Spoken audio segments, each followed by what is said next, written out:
Delhi Capitals की performance IPL के इतिहास में ज़्यादातर निराशाजनक ही रही है, जहां पर उन्होंने 18 साल से कभी आईपीएल ट्रॉफी नहीं जीती है, सिर्फ एक बार फाइनल में अपनी जगह बनाई है और 4 बार इस टीम ने bottom of the table finish किया। तो अगर हम ये बोलें कि दिल्ली कैपिटल्स आईपीएल की one of the worst teams है, तो ये गलत तो बिल्कुल नहीं होगा। 2021 वो आखिरी साल था जब इस टीम ने प्लेऑफ्स के लिए क्वालिफाई किया था और पिछले 4 सीजन से ये टीम अंडर परफॉर्म ही करते आ रही है। तो काफ़ी सारे रीजंस निकल के आते हैं डीसी के अंडर परफॉर्मेंस के, जहां इस टीम की मैनेजमेंट पिछले 18 साल से काफ़ी हेवायर डिसीजंस ले रही है और ऐसे डिसीजंस जो टीम को हमेशा कॉस्ट करते हैं। तो इस फेलियर की गहराई आखिर कहां तक जाती है और कैसे कैसे डिसीजंस इस टीम मैनेजमेंट ने ओवर द इयर्स लिए हैं, this will not only blow your mind और ये दिखाएगा कि इस टीम में आखिर इतने सालों से चल क्या रहा। दिल्ली कैपिटल्स अक्सर एक ऐसी टीम है जिससे कभी भी कोई क्रिकेट फैन एक कनेक्ट नहीं बना पाता। हम अक्सर बात करते हैं Mumbai Indians, Chennai super Kings, RCB, KKR की, जिनका फैन बेस बहुत ज़्यादा है और चाहे ये टीम्स कैसा भी परफॉर्म करें, इनके फैंस हर साल इनको सेम जोश से सपोर्ट करने आते हैं। पर अगर हम दिल्ली कैपिटल्स की बात करें तो इस टीम का फैन बेस साल दर साल या दिन पर दिन सिर्फ गिरता ही जा रहा है, और वो सिर्फ इसी बात की वजह से कि इस टीम का कोई ऐसा प्रोमिनेंट चेहरा नहीं है या कोई आइडेंटिटी नहीं है जिसकी वजह से फैंस इस टीम से कनेक्ट बना पाए। मुंबई इंडियंस में हम अक्सर देखते हैं कि रोहित शर्मा, सूर्य कुमार यादव, जसप्रीत बुमराह, हार्दिक पांड्या जैसे बड़े खिलाड़ी हैं इस टीम में, जिससे हर कोई रिलेट कर पाता है, हर कोई अपना कनेक्ट बना पाता है और तभी इस टीम के बहुत ज़्यादा फैंस हैं। वहीं पे चेन्नई सुपर किंग्स की बात करें तो एमएस धोनी उस टीम में हमेशा एक कांस्टेंट रहे हैं। आरसीबी की बात करें तो विराट कोहली हमेशा से इस टीम के साथ रहे हैं और 18 साल से उन्होंने सिर्फ आरसीबी के लिए ही खेला है। तो फैंस ऐसे प्लेयर्स से अपना कनेक्ट बनाते हैं और एक रिलेटेबिलिटी फैक्टर जो है वो ऐसी टीम्स में पाते हैं। दिल्ली कैपिटल्स में हमेशा से प्लेयर्स तो रहे हैं जिनको वो आगे जाके एक आइडेंटिटी बना सकते हैं, बट हमेशा मैनेजमेंट गलती कर देती है इन प्लेयर्स को रिलीज करके, और तभी साल दर साल इस टीम का हमें उतना फैन बेस देखने को नहीं मिलता। और यहाँ तक कि जो लोग दिल्ली से बिलोंग करते हैं, दिल्ली हाइट्स हैं, वो तक इस टीम को सपोर्ट नहीं करते। एक टाइम होता था दिल्ली कैपिटल्स जो पहले दिल्ली डेयरडेविल्स के नाम से जानी जाती थी, उसमें कई सारे स्टार खिलाड़ी एक साथ खेला करते थे। पर अगर आप शुरू के 5 साल देखिए तो इस टीम का fan base one of the best था जब वीरेंद्र सहवाग, गौतम गंभीर, एबी डिविलियर्स, डेविड वार्नर जैसे खिलाड़ी खेला करते थे। वो इसीलिए था क्योंकि हर कोई वीरेंद्र सहवाग, गौतम गंभीर जैसे खिलाड़ियों से एक कनेक्ट बना कर रखता था, क्योंकि ये टीम इंडिया के लिए भी प्रीमियर खिलाड़ी हुआ करते थे और उस टाइम दिल्ली के लिए भी बहुत बड़े खिलाड़ी थे, क्योंकि दोनों खिलाड़ी दिल्ली से बिलोंग करते हैं। और वीरेंद्र सहवाग, गौतम गंभीर, इनका खुद इतना बड़ा फैन बेस था दिल्ली के अंदर कि लोग इनसे शुरुआती सीजन्स में बहुत रिलेट करते थे। और हमें यह भी देखने को मिलता था कि दिल्ली डेयरडेविल्स का परफॉर्मेंस शुरू के 5 सालों में काफ़ी अच्छा भी रहा था, जहां वो कंसिस्टेंटली प्लेऑफ्स के लिए तो क्वालिफाई करती थी बट कभी आईपीएल जीत नहीं पाती थी। 2008 से लेके 2012 तक इस टीम में सारे इंग्रेडिएंट्स थे जो कि एक टीम को चैंपियन आउटफिट बना सकता था। और आने वाले सीजन्स में सारे दिल्ली फैंस को ये लगा था कि बस आईपीएल ट्रॉफी कुछ टाइम में आने ही वाली है। पर 2012 के बाद से ऐसा टाइम देखा इस टीम ने कि कभी भी वो 2012 की हार से उभर ही नहीं पाए। कंसिस्टेंटली इस टीम ने बॉटम में फिनिश करना शुरू कर दिया। इतने ज़्यादा हेवायर चेंजेस होने लगे इस टीम में, जहां पर हर साल एक नया कप्तान होता था। कभी भी इस टीम में कोई क्लैरिटी हमें देखने को नहीं मिली थी और उसका नतीजा यही होता था कि साल दर साल ये टीम लास्ट आती थी या फिर बॉटम 2 या 3 में ही रहती थी। तो काफ़ी ज़्यादा चेंजेस हमें मैनेजमेंट में देखने को मिलते थे, कोचिंग स्टाफ, प्लेयर्स, हर साल इतने चेंजेस होने लगे जिसकी वजह से हर फैन इस टीम से अपना मुंह मोड़ चुका था। एक टाइम पे इतना अच्छा फैन बेस हुआ करता था इस टीम का, पर हर साल खराब डिसीजंस के चलते हर किसी ने इस टीम से उम्मीद ही छोड़ दी। और यही हमें देखने को मिला था जहां 2013 से लेके 2018 तक ये टीम 3 बार लास्ट आई थी और मोस्टली इस टीम ने लास्ट, सेकंड लास्ट या फिर 6th पोजीशन पे अपने सीजन सेंड करे थे। तो काफ़ी ज़्यादा प्रॉब्लम्स दिखती थी दिल्ली डेयरडेविल्स में, और एक आइडेंटिटी जिसकी हम बात कर रहे थे इस टीम में हमेशा से मिसिंग था। और एक फैन हमेशा से यही सोचता था कि इस टीम को मैं किसके लिए सपोर्ट करूं, किस खिलाड़ी के लिए सपोर्ट करूं, क्योंकि हर साल तो इस टीम में कोई खिलाड़ी ही बदल जाता था और कोई नया ही कप्तान देखने को मिलता था। जितने भी फैंस जो दिल्ली को सपोर्ट करते थे शुरू से, वो सीएसके, आरसीबी या मुंबई इंडियंस की तरफ जुड़ गए क्योंकि उनके फेवरेट खिलाड़ी इन फ्रेंचाइजीज में सालों से खेल रहे थे। तो काफ़ी दुख होता है ये देखकर कि जो लोग दिल्ली में रहते हैं, दिल्ली से बिलोंग करते हैं, वही लोग अपनी टीम को सपोर्ट नहीं करना चाहते हैं, क्योंकि इस टीम में कभी भी एक ऐसी आइडेंटिटी नहीं रही जिसके वजह से लोग इस टीम को सपोर्ट करें। इस डिस्कनेक्ट का सबसे बड़ा रीजन था कि कभी भी ये टीम मैनेजमेंट अपने कोर प्लेयर्स को रिटेन नहीं कर पाई। हमने साल दर साल देखा है कि 2008 से लेकर 2012 तक जितने भी स्टार खिलाड़ी इस टीम के लिए खेले वो कभी भी लंबे टाइम तक दिल्ली के लिए नहीं खेल पाए, और यहाँ से वो जिस भी और टीम में गए वहां पर उनकी पीक परफॉर्मेंसेज आई हैं, और यहाँ तक कि ऐसी परफॉर्मेंसेज जिन्होंने उन टीम्स को आईपीएल तक जितवाए हैं। तो सबसे पहले हम बात करते हैं वीरेंद्र सहवाग की। वीरेंद्र सहवाग 2008 से लेकर 2013 तक दिल्ली डेयरडेविल्स के फेस थे और उनसे हर कोई रिलेट करता था। वो इस टीम के आइडेंटिटी थे और आने वाले सीजन में वो किंग्स 11 पंजाब के लिए एक मैच विनर बन जाते हैं। वहां पर जाके वो क्वालिफायर 2 में उनको मैच जिताते हैं और फाइनल में लेके जाते हैं, और किंग्स 11 पंजाब जिनका 2014 season one of the best season था, उसमें वीरेंद्र सहवाग की अहम भूमिका थी। उसके अलावा डेविड वार्नर की अगर हम बात करें तो डेविड वार्नर दिल्ली डेयरडेविल्स में पहले खेला करते थे और 2013 के सीजन में वो उस टीम के हाईएस्ट स्कोरर थे। फिर भी इस टीम की मैनेजमेंट ने डिसाइड किया था कि वो डेविड वार्नर को इस टीम से हटाएंगे, जो कि उस पूरे साल ऑस्ट्रेलिया के लिए भी रन्स बना रहे थे, एशेज में अच्छा कर रहे थे, और जहां भी वो क्रिकेट खेल रहे थे रन्स ही बना रहे थे। फिर भी दिल्ली की मैनेजमेंट ने डिसीजन लिया कि वो डेविड वार्नर को रिटेन नहीं करेंगे और उनको जाने देंगे। इसमें भला हुआ सनराइजर्स हैदराबाद का कि उन्होंने डेविड वार्नर को रखा, उन्हें कप्तान भी बनाया, और वहां पर डेविड वार्नर एक बीस्ट मोड में खेलने लगे।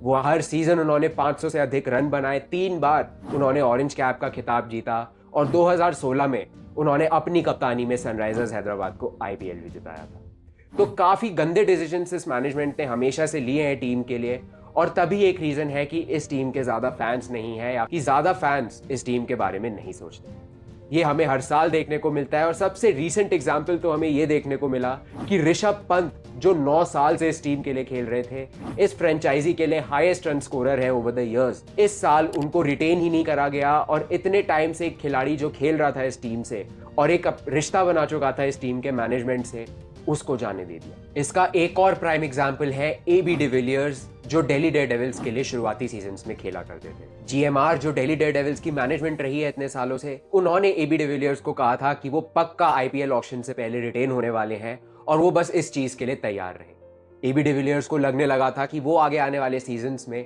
इस फ्रेंचाइज के लिए बहुत कंट्रीब्यूट करेंगे और एक विनिंग टीम बनाएंगे। बट वहां पर हमें यही देखने को मिला कि कैसे एबी डिविलियर्स को लास्ट मोमेंट पे नहीं रिटेन करा गया, और एबी डिविलियर्स को वहां पर एक बहुत बड़ा झटका लगा कि एक टीम के ओनर जिन्होंने उनसे कहा था कि वो पक्का रिटेन होंगे, एंड मोमेंट पे उनको रिटेन नहीं किया गया। And the rest is history कि जब उन्होंने 2011 में आरसीबी को ज्वाइन किया, तब से लेकर अब तक वो इस टीम के एक लेजेंडरी आइकन बन चुके हैं। गौतम गंभीर भी इस बात का प्राइम एग्जाम्पल है कि कैसे दिल्ली की मैनेजमेंट ने उनको उनके पीक परफॉर्मेंस पर छोड़ा था।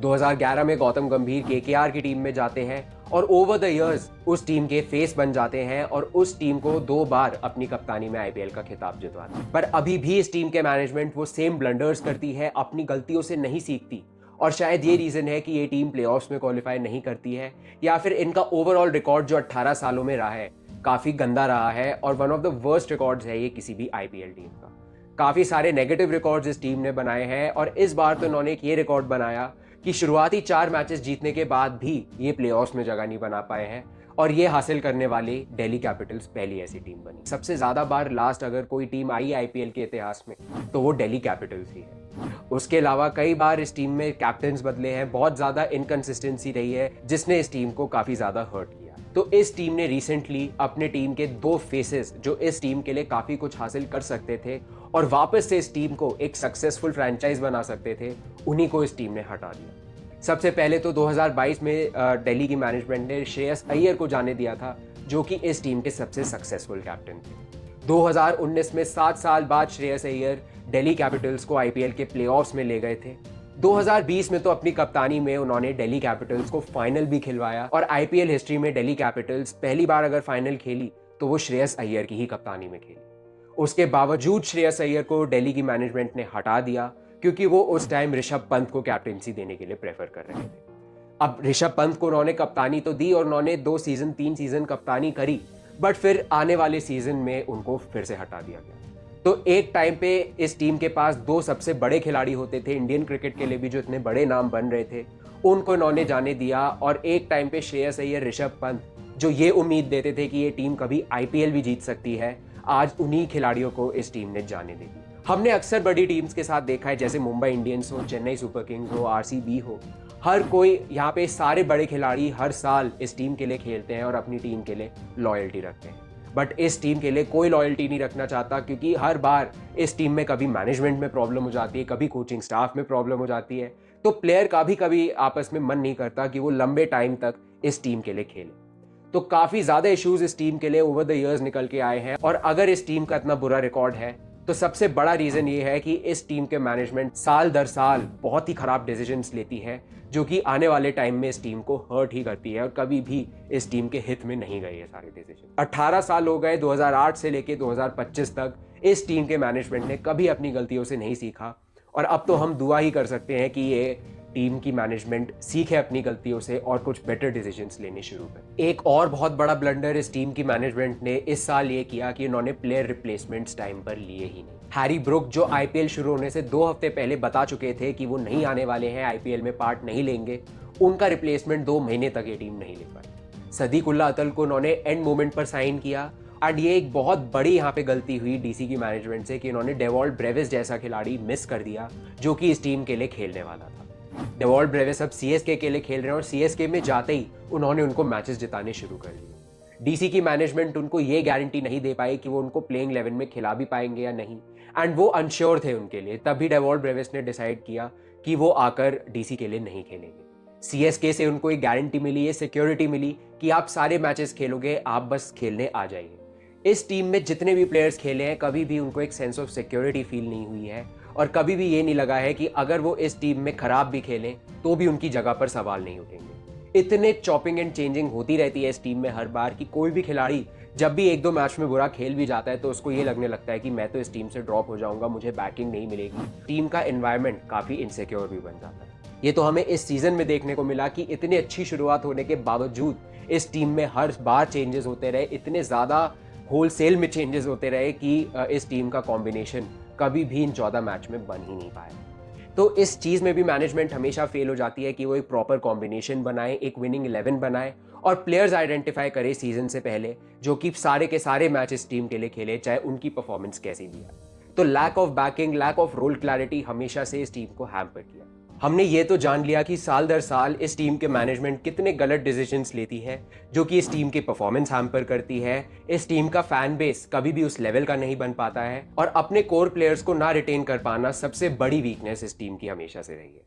इसके अलावा और भी कई सारे रीजंस हैं जिसकी वजह से दिल्ली कैपिटल्स कभी भी एक सक्सेसफुल टीम नहीं बन पाती, और वो रीजन है डुअल ओनरशिप। हम सब ये बात जानते हैं कि दिल्ली कैपिटल्स के 2 अलग अलग ओनर्स हैं। एक है जीएमआर ग्रुप, जिसमें हमें किरण गांधी दिखते हैं, एंड एक है जेएसडब्ल्यू ग्रुप यानी कि जिंदल स्टील एंड वर्क्स, जिसमें दिखते हैं पार्थ जिंदल। ये दोनों अलग तरीके से दिल्ली कैपिटल्स को ओन करते हैं, और डुअल ओनरशिप का एक नया कॉन्सेप्ट आया है इस टीम में, जिसमें 2 साल एक ओनर इस टीम को रन करता है, एंड उसके अगले 2 साल दूसरा ओनर इस टीम को रन करता है। तो 2025 और 26 वाले सीजन्स के लिए जीएमआर ग्रुप के पास दिल्ली कैपिटल्स की ओनरशिप है, और आने वाले 2 सालों में जेएसडब्ल्यू के पास हो जाएगी।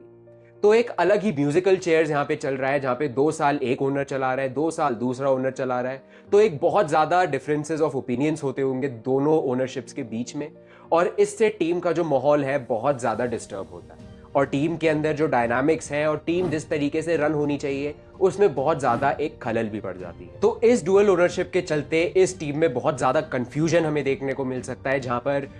दूसरा ओनर जो है कुछ और चाह रहा है और पहला ओनर जो है वो कुछ और चाह रहा है। क्लियर डिफरेंसेस ऑफ ओपिनियंस हमें दोनों में देखने को मिल सकते हैं, चाहे वो किसी खिलाड़ी को लेकर हो, किसी खिलाड़ी को टीम में खिलाने को लेकर हो। बहुत ज़्यादा डिसीजंस हैं जो आई थिंक इन दोनों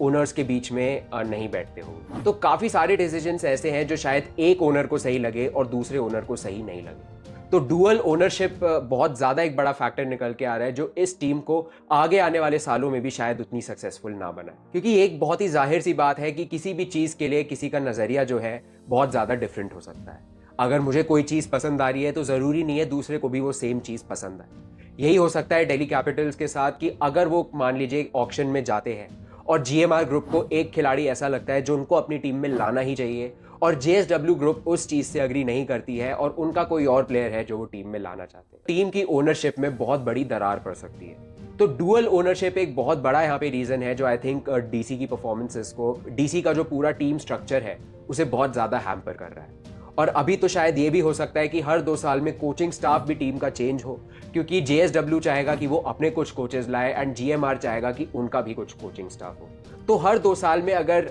ऐसे चेंजेस होने लगे, कोचिंग स्टाफ में बदलाव होने लगे, प्लेयर्स लेने में बदलाव होते रहे, तो जो प्लेयर्स अभी इस टीम में खेल रहे हैं शायद वो भी ना खेलने चाहे, क्योंकि हर 2-2 साल में चीज़ें बदल रही हैं और इस वजह से आई थिंक टीम की सक्सेस में भी बहुत ज़्यादा दरार आने वाली है। दिल्ली कैपिटल्स इस बात का प्राइम एग्जाम्पल है कि कैसे एक खिलाड़ी जो कभी इस टीम में परफॉर्म नहीं कर पाता, बट जब अगले साल किसी और टीम में जाता है वहां जाकर मैच विनर बन जाता है।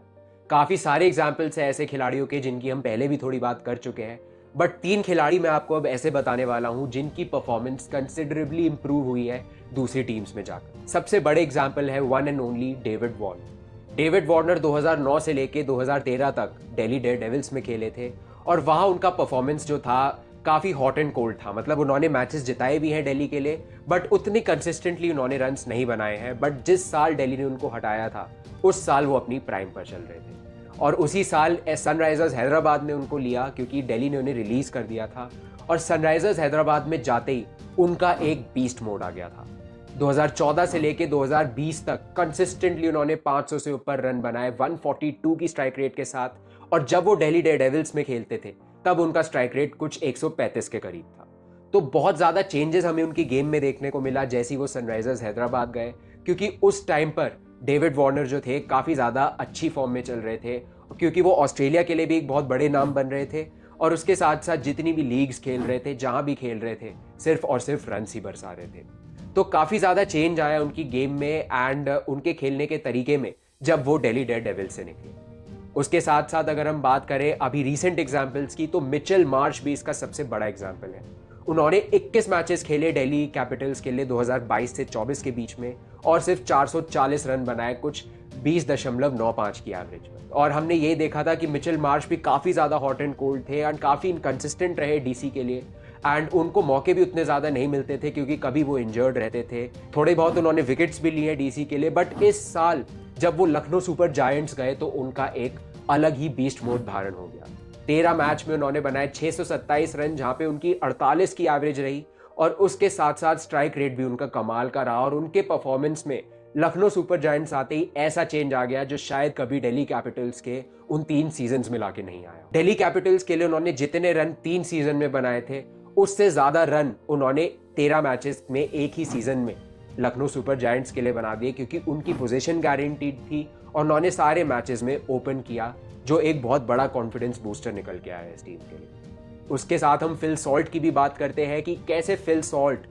जब दिल्ली कैपिटल्स में थे तो उनको उतने ज़्यादा मौके नहीं देती थी ये टीम, एंड जितने मौके मिले उसमें डिसेंट परफॉर्मेंस दी थी फिल सॉल्ट ने दिल्ली कैपिटल्स के लिए, और वो अगले सीजन्स के लिए रिटेन होना तो डिजर्व करते ही थे। उन्होंने 2 50s लगाई थी दिल्ली कैपिटल्स के लिए और 2 मैच विनिंग पारियां खेली थी उस सीजन में जहां पे किसी भी दिल्ली कैपिटल्स के बल्लेबाज से उतनी अच्छी परफॉर्मेंस नहीं आ रही थी। उसके बावजूद उनको रिटेन नहीं किया गया और 2024 में कोलकाता नाइट राइडर्स जाते ही फिल सॉल्ट की बहुत ही बढ़िया परफॉर्मेंस निकल के आती है, बहुत ही इम्पैक्टफुल परफॉर्मेंस निकल के आती है, जहां वो 12 मैचेस में बनाते हैं 400 से अधिक रन 39.5 की औसत पर और उनका स्ट्राइक रेट रहता है 180 का। और अगर केकेआर 2024 का आईपीएल जीती थी तो उसमें फिल सॉल्ट की इन धुआंधार पारियों का और ताबड़तोड़ पारियों का बहुत ज़्यादा योगदान था। इस साल फिल सॉल्ट आरसीबी में हमें खेलते हुए दिखे और इस साल भी उन्होंने आरसीबी के लिए बहुत अच्छा परफॉर्म किया, जहां उनका 175 का स्ट्राइक रेट रहा। उन्होंने इम्पैक्टफुल रन्स दिए इस टीम के लिए और आरसीबी को भी अपने पहले टाइटल जिताने में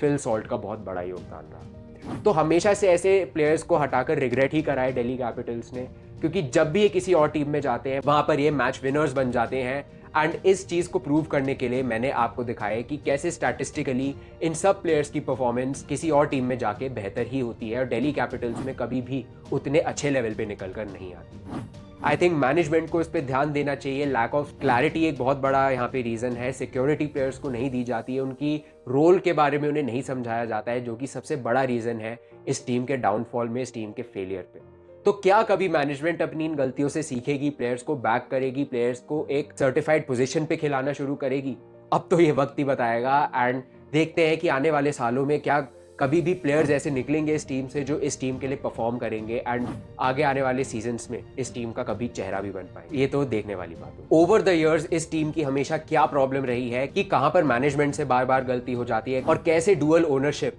इस टीम को अफेक्ट कर रहा है। पर इसके अलावा इस सीजन स्पेसिफिकली अगर हम देखें तो इस टीम में काफी चीजें ये गलत गई कि एक तो बहुत ज्यादा चेंजेस करने लगी ये टीम, इवन दो ये शुरू में मैचेस जीत रहे थे। ओपनिंग पेयर इनका सॉर्टेड नहीं था और इसके साथ साथ मिडिल ऑर्डर में चेंजेस होते रहे, बॉलर्स में चेंजेस होते रहे, प्लेयर्स को लेके काफ़ी ज़्यादा मिसमैनेजमेंट हुआ। और इसका सबसे बड़ा रीज़न ये था कि इस बार का जो कोचिंग स्टाफ था दिल्ली कैपिटल्स का, वो वैसे ही इतने बड़े लेवल पे कोचिंग करने के लिए काफ़ी इनएक्सपीरियंस्ड है। वेणुगोपाल राव, हेमंग बदानी, विद ऑल ड्यू रिस्पेक्ट बहुत अच्छे कोचेज रहे हैं। उन्होंने दुबई कैपिटल्स को IL T20 लीग जिताई जो कि GMR द्वारा ओन्ड है, बट फिर भी इन्होंने IPL लेवल पे कभी इतनी बड़ी कोचिंग नहीं करी है। तो इतने बड़े प्लेयर्स को मैनेज करना, क्योंकि इस टीम में कुछ महारथी खिलाड़ी भी थे इस बार, जैसे कि KL Rahul, Akshar Patel, Kuldeep Yadav, Faf du Plessis, Mitchell Starc, इतने बड़े बड़े खिलाड़ी इस बार इस टीम में थे। इनको मैनेज करना शायद इन कोचेस को नहीं आया एंड सबसे बड़ा रीज़न यही था कि इनको समझ ही नहीं आया कि जब ये जीत रहे थे एंड जब थोड़ा हारने भी लगे तो एग्जैक्टली क्या गलत जा रहा था इस टीम के लिए। होलसेल में चेंजेस होने लगे इस टीम में, ओपनिंग पेयर तो 7-8 बार बदल गया इस टीम में और बहुत ज़्यादा लैक ऑफ क्लैरिटी इस टीम में दिखी, जहाँ पे किसी भी प्लेयर का ढंग से रोल डिफाइंड नहीं लगा और किसी भी प्लेयर को ये सिक्योरिटी नहीं दी गई कि आप कैसा भी खेलो, आप हमेशा इसी पोजीशन पे खेलोगे और आप सारे के सारे मैचेस खेलोगे। हमने देखा समीर रिजवी, जिन्होंने आखिरी मैच जिस तरीके से जिताया था पंजाब किंग्स के खिलाफ, उनको ढंग से यूज ही नहीं करा गया और शायद वो पहली या दूसरी बार ही था जहां समीर रिजवी की ढंग से बैटिंग। तो बहुत ज्यादा मिसमैनेजमेंट प्लेयर्स को लेकर हुआ और अगर आने वाले सीजन्स में दिल्ली कैपिटल्स कमबैक करना चाहती है, सबसे पहली चीज इन्हें ये करनी होगी, एक तो इनको अपना कोर आइडेंटिफाई करना होगा आने वाले सालों के लिए, उसके साथ इनको डुअल ओनरशिप का कुछ ना कुछ तरीका निकालना पड़ेगा, क्योंकि एक बहुत ही बड़ा कंसर्न है इस टीम में। क्योंकि अगर 2 साल एक ओनर चला रहा है, 2 साल दूसरा ओनर चला रहा है, तो टीम में इश्यूज आएंगे, दोनों के ओपिनियंस में इश्यूज आएंगे और हर किसी का नजरिया किसी भी चीज को देखने के लिए काफी अलग होता है। तो कुछ भी हो सकता है और इसमें कोई भी चीज सही या गलत नहीं होती। तो बहुत जरूरी है कि डुअल ओनरशिप का कोई ना कोई सोल्यूशन निकल के आए, वरना इस टीम में बहुत ज्यादा प्रॉब्लम्स हमें आने वाले सालों में देखने को मिलेंगी। इसके अलावा एक सेटल्ड कैप्टन इस टीम में होते थे पहले, जैसे हम ऋषभ पंत, श्रेयस अय्यर की बात करते थे जो काफ़ी टाइम तक कप्तानी कर रहे थे इस टीम की, बट फिर से कैप्टनसी में इश्यूज आ गए हैं क्योंकि अक्षर पटेल की कैप्टनसी इस सीज़न उतनी तो खास नहीं रही, बट आने वाले सीजन्स में हो सकता है कि वो शायद अच्छा करें। तो इनको बैक करना है प्लेयर्स को और एक एक सीजन के बाद इनको होलसम में चेंजेस नहीं करने। काफ़ी सारी चीज़ें हैं जो दिल्ली कैपिटल्स को ऑक्शन में सॉर्ट आउट करनी होंगी एंड ऐसे प्लेयर्स लेने हैं जो उनको वो 14 के 14 मैचेस दें सीजन में और उनकी पोजीशन डिफाइन करके रखें। अगर ये सब चीज़ें हो गई, डुअल ओनरशिप का सोल्यूशन निकल गया, तो शायद हम वापस दिल्ली कैपिटल्स को IPL में डोमिनेट करता हुआ देख पाएंगे। And as a die hard fan मैं तो बिल्कुल चाहूंगा कि दिल्ली कैपिटल्स अपनी इस सीजन की गलतियों से सीखे, पिछले 18 साल की गलतियों से सीखे और 19वें साल में एक नई उम्मीद के साथ आए, जहां पर वो ट्रॉफी के लिए चैलेंज करे और ट्रॉफी ड्रॉट ब्रेक करे जैसे इस सीजन RCB ने की। तो चलिए आज के लिए बस इतना ही। हमने बहुत डिटेल में बात करी कि कैसे दिल्ली कैपिटल्स इतने सालों से अंडर परफॉर्म कर रही है और उनकी साथ वाली टीम्स जैसे कि RCB या पंजाब किंग्स दोनों अब बहुत अच्छा खेलने लगे हैं और दोनों ने इस बार तो आपस में फाइनल खेला, बट फिर भी दिल्ली कैपिटल्स इतने अच्छे स्टार्ट के बावजूद पीछे क्यों रह गई। तो काफ़ी सारे रीजंस निकल के आए कि सिर्फ इस सीज़न ही नहीं, 18 सीजन से ये टीम बहुत ज़्यादा ब्लंडर्स करते आई है और अपनी गलतियों से कभी सीखती भी नहीं। बट अब आप हमें कमेंट्स में बता सकते हैं कि क्या आने वाले सीजन्स के लिए कभी दिल्ली कैपिटल्स अपनी गलतियों से सीखेगी एंड चीज़ें बेटर करेगी, या कभी भी दिल्ली कैपिटल्स IPL में एक डोमिनेटिंग टीम बन पाएगी। आप हमें कमेंट्स में ज़रूर बताइए। एंड अगर आपको वीडियो पसंद आया हो तो please like, comment, share and subscribe and keep watching the cricket show with Sid.